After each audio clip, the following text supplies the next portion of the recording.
నమస్తే, welcome to విజయ మా ఊరు ఛానల్. నేను విజయలక్ష్మి. శ్రీశైలం ద్వాదశ జ్యోతిర్లింగాలలో ఒకటి, అష్టాదశ శక్తి పీఠాలలో ఒకటి. శ్రీశైల క్షేత్ర దర్శనానికి మీరు వెళ్ళబోతున్నారా? అయితే ఈ వీడియో తప్పకుండా మీకోసమే. ద్వాదశ జ్యోతిర్లింగాలలో ఒకటి, అష్టాదశ శక్తి పీఠాలలో ఒకటిగా విరాజిల్లుతున్న మహాపుణ్యక్షేత్రం ఆంధ్రప్రదేశ్ రాష్ట్రంలోని ప్రముఖ శైవ క్షేత్రం శ్రీశైలం. శివుడు, శక్తి ఇద్దరూ ఒకే ప్రాంగణంలో కొలువైన అరుదైన అద్భుతమైన క్షేత్రం ఇది. జ్యోతిర్లింగం, శక్తిపీఠం కలిసి ఉన్న క్షేత్రాలు కొన్ని ఉన్నాయి. కానీ జ్యోతిర్లింగం, శక్తిపీఠం ఒకే క్షేత్రంలో, ఒకే ప్రాంగణంలో ఉన్న ఏకైక క్షేత్రం మాత్రం శ్రీశైలమే. ప్రతి ఏటా దేశం నలుమూలల నుంచి లక్షలాది మంది భక్తులు శ్రీశైల మల్లన్నను దర్శించుకుని తరిస్తూ ఉంటారు. మరి మీలో కూడా చాలా మంది ఈ మధ్య శ్రీశైల యాత్రకు ప్లాన్ చేసుకుంటూ ఉండవచ్చు. అయితే ఒక్క విషయం, శ్రీశైల క్షేత్రానికి వెళ్లే ముందు ఈ వీడియో తప్పకుండా చూడండి. ఎందుకంటే ఈ మధ్య కాలంలో శ్రీశైల దేవస్థానం దర్శనం, సేవల విషయంలో కొన్ని కీలకమైనటువంటి మార్పులు చేసింది. పెరుగుతున్న భక్తుల రద్దీని దృష్టిలో ఉంచుకుని అందరికీ సౌకర్యవంతమైన దర్శనం కల్పించేందుకు అధికారులు కొన్ని కొత్త నియమాలు తీసుకొచ్చారు. ఈ మార్పుల గురించి తెలుసుకోకుండా వెళితే మీ యాత్ర కాస్త ఇబ్బందుల్లో పడే అవకాశం ఉంది. కాబట్టి శ్రీశైలంలో ఏ క్షేత్రాలు చూడాలి, ఏ స్థలాలు చూడాలి, శ్రీశైల క్షేత్ర దర్శనానికి వెళ్లేటప్పుడు ఎటువంటి నియమాలు పాటించాలి, ఎటువంటి జాగ్రత్తలు తీసుకోవాలి, ఇవన్నీ కూడా ఈ వీడియోలో మీకోసం అందించబోతున్నాం. సమాచారం తెలుసుకునే ముందు వీడియోని తప్పకుండా లైక్ చేయండి, అలాగే మీ కామెంట్స్ ని కూడా తెలియజేయండి. మరి వీడియోలోకి వెళ్ళిపోదాం, పదండి.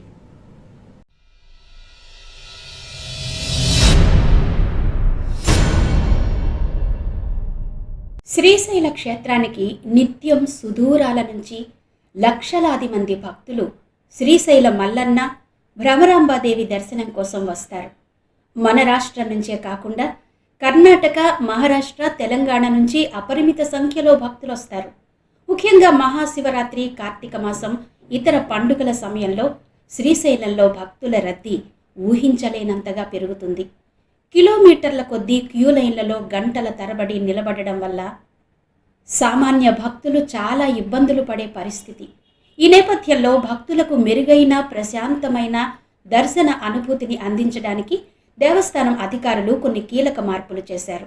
ఇందులో భాగంగానే దర్శన వేళలు, సేవల విధానంలో కొన్ని మార్పులు జరిగాయి. ముందుగా దర్శన వేళల్లో వచ్చిన మార్పుల గురించి చూద్దాం.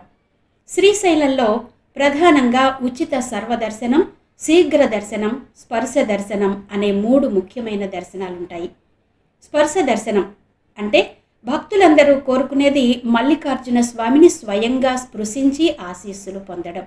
అయితే విపరీతమైన రద్దీ కారణంగా ఈ స్పర్శ దర్శనాన్ని కొన్ని పరిమిత వేళలకు మార్చారు. సాధారణ రోజుల్లో అంటే మంగళవారం నుండి శుక్రవారం వరకు పరిమిత సంఖ్యలో భక్తులకు ఉచిత స్పర్శ దర్శనాన్ని అనుమతిస్తున్నారు. సాధారణంగా మధ్యాహ్నం 1:45 నుండి 3:45 మధ్య ఈ అవకాశం కల్పిస్తున్నారు.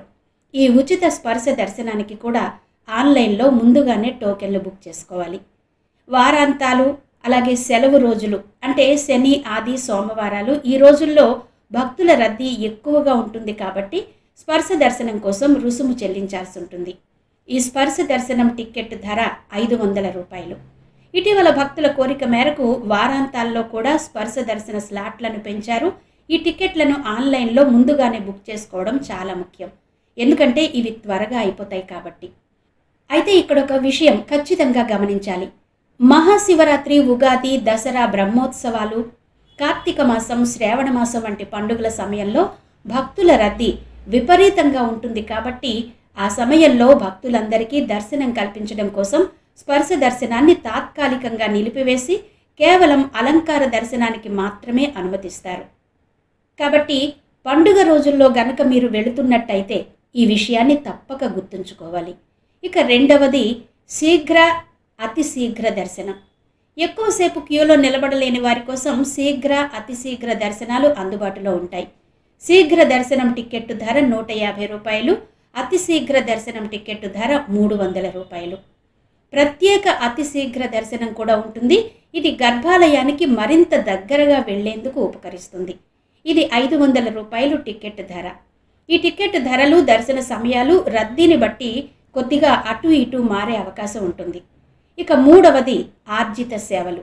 ఆర్జిత సేవల విషయానికి వస్తే అభిషేకం, కుంకుమార్చన వంటి ఆర్జిత సేవలు చేయించుకోవాలనుకునే భక్తులు కూడా ముందుగానే ఆన్లైన్లో బుక్ చేసుకోవాలి. రద్దీ ఎక్కువగా ఉండే రోజుల్లో ఎక్కువ మంది భక్తులకు దర్శనం కల్పించే నిమిత్తం కొన్ని సామూహిక ఆర్జిత సేవలను తాత్కాలికంగా నిలిపివేసే అవకాశం కూడా ఉంది. మరి ప్రత్యేకమైన రోజుల్లోనూ, పండుగ రోజుల్లోనూ శ్రీశైల యాత్రకు వెళ్ళాలి అనుకుంటే మాత్రం ఆ యాత్ర సుఖమయం చేసుకోవడానికి ఉత్తమమైన మార్గం ఆన్లైన్ బుకింగ్ అనే చెప్పాలి. దీనివల్ల గంటల తరబడి క్యూ లైన్లలో నిలబడే శ్రమ, సమయం కూడా వృధా అవ్వకుండా ఆదా అవుతాయి. ఈ మధ్యకాలంలో క్షేత్రాల్లో, దైవ సన్నిధానంలో కూడా మోసం, దళారుల బెడద చాలా ఎక్కువగా ఉంటుంది. కాబట్టి అలాంటి వారు చెప్పే మాటలు నమ్మకుండా యాత్రను ప్లాన్ చేసుకోవాలి. ముందుగా రిజిస్ట్రేషన్ చేసుకోవాలి. వెబ్సైట్ ఓపెన్ చేసి మీ మొబైల్ నెంబరు, ఈమెయిల్ ఐడితో రిజిస్టర్ చేసుకోవచ్చు. ఆ తర్వాత మీరు కావాలనుకున్న సేవను ఎంచుకోవాల్సి ఉంటుంది. మీకు దర్శనం టికెట్ కావాలా, వసతి కావాలా, లేక ఏదైనా సేవలో పాల్గొనాలి అనుకుంటున్నారా అన్నది అక్కడ ఆప్షన్స్ వస్తాయి. దాన్ని బట్టి ఎంచుకోవాలి. అలాగే అందుబాటులో ఉన్న తేదీ, టైం స్లాట్ను జాగ్రత్తగా చూసుకుని పండుగ రోజులు లేదా వారాంతాల్లో వెళ్ళాలి అనుకున్నప్పుడు కనీసం నెల రోజుల ముందే బుక్ చేసుకోవడం చాలా మంచిది. ఆ తర్వాత మీ పేరు, ఆధార్ కార్డ్ నెంబరు వంటి వివరాలు అడుగుతుంది వెబ్సైట్. ఆ వివరాలను కూడా తప్పులు లేకుండా నింపాలి. ఆ తర్వాత డెబిట్ కార్డ్, క్రెడిట్ కార్డ్ లేదా యూపీఐ ద్వారా సులభంగా పేమెంట్ చేసుకోవచ్చు. బుకింగ్ పూర్తయ్యాక మీకు ఒక రసీదు వస్తుంది. దాన్ని ప్రింట్ తీసుకోవాలి లేదా ఫోన్లోనే సేవ్ చేసుకోవచ్చు. దర్శనానికి వెళ్ళినప్పుడు ఈ రసీదుతో పాటు మీ ఆధార్ కార్డు కూడా తప్పనిసరిగా తీసుకువెళ్లాల్సి ఉంటుంది. ఇక వసతి, భోజన సౌకర్యాల విషయానికి వస్తే శ్రీశైలంలో ఉచిత భోజన సదుపాయం కూడా ఉంది. దేవస్థానం ఆధ్వర్యంలో నడిచే అనేక సత్రాలు, కాటేజీలు అందుబాటులో ఉంటాయి. ఇవి తక్కువ ధరలకే లభిస్తాయి. ఉదాహరణకి గంగా సదన్, గౌరీ సదన్ వంటివి బస్టాండ్కు దగ్గరగా ఉంటాయి. ఈ గదుల్ని కూడా మీరు ఆన్లైన్లో ముందుగానే బుక్ చేసుకోవచ్చు. ఒకవేళ దేవస్థానం గదులు దొరకకపోతే వివిధ కుల సంఘాల ఆధ్వర్యంలో నడిచే సత్రాల్లో కూడా తక్కువ ధరకే వసతి లభిస్తుంది. ఉదాహరణకు దేవాంగ సత్రం, కర్ణాభత్తుల, బ్రాహ్మణ, విశ్వబ్రాహ్మణ ఇలా రకరకాలైనటువంటి కుల సంఘాల సత్రాలు కూడా అక్కడ ఉంటాయి. అక్కడికి వెళితే మనకు వసతి దొరుకుతుంది. శ్రీశైలం దేవస్థానం ప్రతిరోజు వేలాది మంది భక్తులకు ఉచితంగా రుచికరమైన, శుభ్రమైన అన్నప్రసాదాన్ని అందిస్తుంది. ఆలయానికి సమీపంలోనే ఈ నిత్యాన్నదాన సత్రం కూడా ఉంటుంది. ఆలయంలో కొన్ని నియమాలు మాత్రం ఖచ్చితంగా పాటించాల్సిందే, లేదంటే దర్శనం కూడా దొరకదు. చాలా ఇబ్బంది పడాల్సి వస్తుంది. ఆ నియమాలు ఏంటో తెలుసుకునే ముందు అసలు శ్రీశైలంలో చూడవలసిన ప్రదేశాల గురించి తెలుసుకుందాం. శ్రీశైలంలో తప్పక చూడవలసిన ప్రదేశాలు చాలానే ఉన్నాయి. అయితే అన్ని ప్రదేశాలు చూడాలంటే సమయాభావం, ఓపిక కూడా అవసరం. కాబట్టి తప్పనిసరిగా చూడవలసిన కొన్ని ముఖ్యమైన ప్రదేశాల గురించి ఇప్పుడు చెప్తాను. శ్రీశైల మల్లన్న, భ్రమరాంబాదేవి దర్శనమైన తర్వాత ఈ ప్రదేశాలను సందర్శించడం అస్సలు మర్చిపోవద్దు. ఈ ప్రదేశాలు చూడడానికి శ్రీశైలం ఆలయం నంది సర్కిల్ దగ్గర నుంచి ఆ పరిసర ప్రాంతాల కొన్ని చోట్ల నుంచి కూడా ఆటోలు, జీపులు ఉంటాయి. వెళ్ళే ప్రదేశాలను బట్టి మనిషికి 150 రూపాయల నుంచి ప్యాకేజీలు ఉంటాయి. మనం తీసుకెళ్లే ప్రదేశాలు, ఛార్జీ ముందే మాట్లాడుకుని వెళ్ళాలి. ఇక దర్శన ప్రదేశాలు ఏంటో చూద్దాం. సాక్షి గణపతి ఆలయం. శ్రీశైలం యాత్రలో మొట్టమొదట దర్శించుకోవాల్సింది సాక్షి గణపతిని. మనం మల్లన్నను దర్శించుకున్నామని కైలాసంలో శివునికి సాక్ష్యం చెప్పేది ఈ గణపతే అని భక్తుల నమ్మకం. అందుకనే సాక్షి గణపతిగా ప్రసిద్ధి చెందాడు ఇక్కడి గణపతి. ఇక రెండవది పాలధార, పంచధార. సాక్షి గణపతి ఆలయం నుండి కొద్ది దూరంలో ఉన్న ఈ ప్రదేశం చాలా ప్రశాంతంగా ఉంటుంది. ఇక్కడ శివుని నుదుటి భాగం నుండి ఉద్భవించిన జలధార 5 పాయలుగా ప్రవహిస్తుందని చెబుతారు. ఆదిశంకరాచార్యుల వారు ఇక్కడే తపస్సు చేసి శివానంద లహరిని రచించారని ప్రతీతి. నిజానికి పాలధార, పంచధార అని వాడుకలో అనడం జరుగుతోంది. కానీ శివుడి పాలము నుంచి అంటే నుదుటి నుంచి వచ్చిన జలధార కాబట్టి పాలధార. పంచ అంటే 5 ధారలుగా వస్తాయి కాబట్టి పంచధార అని అర్థం. అదే కాలక్రమంలో పాలధార, పంచధార అన్నట్టుగా ప్రసిద్ధి చెందింది. ఇక మూడవ స్థలం హటకేశ్వరం. ఇది కూడా ఒక పురాతన ఆలయం. ఇక్కడ ఒక అటికలో అంటే కుండ పెంకులో శివయ్య వెలిశాడని, అందుకే ఈ ఆలయానికి అటికేశ్వరం అనే పేరొచ్చిందని, కాలక్రమేణా ఇది కాస్త హటకేశ్వరంగా మారిందని చెబుతారు. ఈ ఆలయానికి సంబంధించిన పూర్తి కథనం వీడియో లింక్ ఎండ్ కార్డ్స్లోనూ డిస్క్రిప్షన్లోనూ ఇస్తాను, తప్పక చూడండి. ఇక శ్రీశైలంలో మరో తప్పక చూడవలసిన ప్రదేశం శిఖరేశ్వరం. శ్రీశైలంలో అత్యంత ఎత్తైన ప్రదేశం ఇది. శ్రీశైల శిఖరం దృష్ట్వా పునర్జన్మ న విద్యతే అన్న నానుడి ప్రకారం ఈ శిఖరాన్ని దర్శించుకుంటే చాలు, పునర్జన్మ ఉండదని భక్తుల నమ్మకం. ఇక్కడి నుండి చూస్తే మొత్తం శ్రీశైల క్షేత్రం, నల్లమల అడవుల అద్భుతమైన దృశ్యం కనువిందు చేస్తుంది. అయితే ఈ శిఖరాన్ని చూడడానికి కూడా ఒక పద్ధతి ఉంది, దాని వెనుక చరిత్ర ఉంది.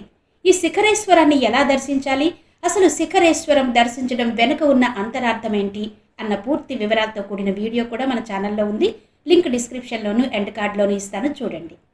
ఇక మరొక ప్రసిద్ధ స్థలం శ్రీశైలంలో చూడవలసినది పాతాళగంగ. కృష్ణానది ఇక్కడ పాతాళగంగగా ప్రసిద్ధి చెందింది. ఆలయం నుండి ఇక్కడికి చేరుకోవడానికి మెట్ల మార్గంతో పాటు రోప్వే సౌకర్యం కూడా ఉంటుంది. గాలిలో తేలుతూ నల్లమల అడవుల అందాలను, డ్యామ్ బ్యాక్ వాటర్ను చూడడం ఒక అద్భుతమైన అనుభూతినిస్తుంది. ఇక్కడ బోటింగ్ కూడా చేయొచ్చు. శ్రీశైలంలో మరో చూడవలసిన స్థలం శ్రీశైలం డ్యామ్. కృష్ణానదిపై నిర్మించిన ఈ భారీ ప్రాజెక్టు ఒక ఇంజనీరింగ్ అద్భుతం. దీనిని చూడడం కూడా ఒక మంచి అనుభూతినిస్తుంది. మరొక ప్రసిద్ధ స్థలం చెంచు లక్ష్మి గిరిజన మ్యూజియం. నల్లమల అడవుల్లో నివసించే చెంచు గిరిజనుల జీవన శైలి, సంస్కృతి, సంప్రదాయాలు ఈ మ్యూజియంలో మనం చూడొచ్చు. ఇది మీకు ఒక విభిన్నమైన అనుభవాన్ని పంచుతుంది. Nagarjuna Sagar Srisailam tiger reserve. శ్రీశైలం క్షేత్రం భారతదేశంలోనే అతిపెద్ద పులుల అభయారణ్యంలో ఉంది. ఈ ప్రయాణ మార్గంలో జింకలు, నెమళ్ళు వంటి వన్యప్రాణులను చూసే అవకాశం కూడా ఉంటుంది. ఇవి శ్రీశైల క్షేత్రంలో తప్పక చూడవలసిన ప్రసిద్ధ స్థలాలు. ఇక శ్రీశైల క్షేత్ర దర్శనానికి వెళ్ళేటప్పుడు కొన్ని ముఖ్యమైనటువంటి సూచనలు జ్ఞాపకం పెట్టుకోవాలి. ఆలయంలోకి ప్రవేశించేటప్పుడు సంప్రదాయ దుస్తులు తప్పనిసరి. పురుషులైతే పంచె, కండువా లేదా కుర్తా పైజామా, మహిళలైతే చీర లేదా చుడీదార్ తప్పకుండా ధరించాలి. జీన్స్, షార్ట్స్ వంటి ఆధునిక దుస్తులను అనుమతించరు. ఈ మధ్యకాలంలో మేము శ్రీశైలం వెళ్ళినప్పుడు కొన్ని సందర్భాల్లో అక్కడ దర్శనానికి వెళ్ళినప్పుడు కొంతమందిని చూసాము. చుడీదార్ వేసుకుంటే దర్శనానికి అనుమతిస్తారు కదా అని చెప్పి చాలామంది పిల్లలు చుడీదార్ అంటే పైజామా లాల్చి వేసుకుని వచ్చేసారు, పైన చున్నీ లేకుండా. ఆ చున్నీ లేకపోయినా కూడా దర్శనానికి లోపలికి అనుమతించరు. తప్పనిసరిగా చున్నీ సహితంగా చుడీదార్ ధరించాలి. ఇక ఘాట్ రోడ్లో వెళ్లాల్సి ఉంటుంది శ్రీశైల క్షేత్రానికి. కాబట్టి ఘాట్ రోడ్డు సమయాలు కూడా నిర్ణయించబడ్డాయి. శ్రీశైలం దట్టమైన అడవి ప్రాంతంలో ఉన్నందువల్ల భద్రతా కారణాల వల్ల ఘాట్ రోడ్లను సాధారణంగా రాత్రి 9 గంటల నుండి ఉదయం 6 గంటల వరకు మూసేస్తారు. కాబట్టి ప్రయాణాన్ని పగటిపూటే ప్లాన్ చేసుకోవడం మంచిది. అయితే మహాశివరాత్రి వంటి బ్రహ్మోత్సవాల సమయంలో భక్తుల సౌకర్యార్థం ఈ నిబంధన కొద్దిగా సడలించి రాత్రిపూట కూడా వాహనాలకు అనుమతిస్తారు. ఇక శ్రీశైలంలో నిషేధిత వస్తువులు కూడా కొన్ని ఉన్నాయి. మొబైల్ ఫోన్లు, కెమెరాలు, ఇతర ఎలక్ట్రానిక్ వస్తువులను ఆలయంలోకి ఖచ్చితంగా అనుమతించరు. కాబట్టి వాటిని బయటే పెట్టుకుని ఆలయంలోకి దర్శనానికి వెళ్లాల్సి ఉంటుంది. ఆలయ ప్రాంగణంలో వీడియోలు తీయడం లేదా రీల్స్ చేయడం కూడా కఠినంగా నిషేధించారు. మీ వస్తువులను భద్రపరచుకోవడానికి బయట క్లాక్ రూమ్లు ఉంటాయి. అక్కడ ఈ వస్తువులన్నీ కూడా భద్రపరుచుకుని దర్శనానికి వెళ్ళవలసి ఉంటుంది. చూశారు కదా శ్రీశైల దర్శనంలో వచ్చినటువంటి మార్పులు. ఈ మార్పుల ముఖ్యోద్దేశం భక్తులందరికీ ప్రశాంతమైన, దివ్యమైన దర్శన అనుభూతిని అందించడమే. కాబట్టి ప్రయాణానికి ముందే అధికారిక వెబ్సైట్ ద్వారా అన్ని వివరాలు సరిచూసుకుని దర్శనం, వసతి ముందుగానే బుక్ చేసుకుంటే మీ శ్రీశైలం మల్లన్న యాత్ర ఎలాంటి ఇబ్బందులు లేకుండా విజయవంతంగా పూర్తవుతుంది. ఇవి శ్రీశైల యాత్రకు ముందు తెలుసుకోవలసినటువంటి కొన్ని విశేషాలు. మరో ఆధ్యాత్మిక విశేషంతో మళ్ళీ మీ ముందుంటాను. అంతవరకు సెలవు. నమస్తే.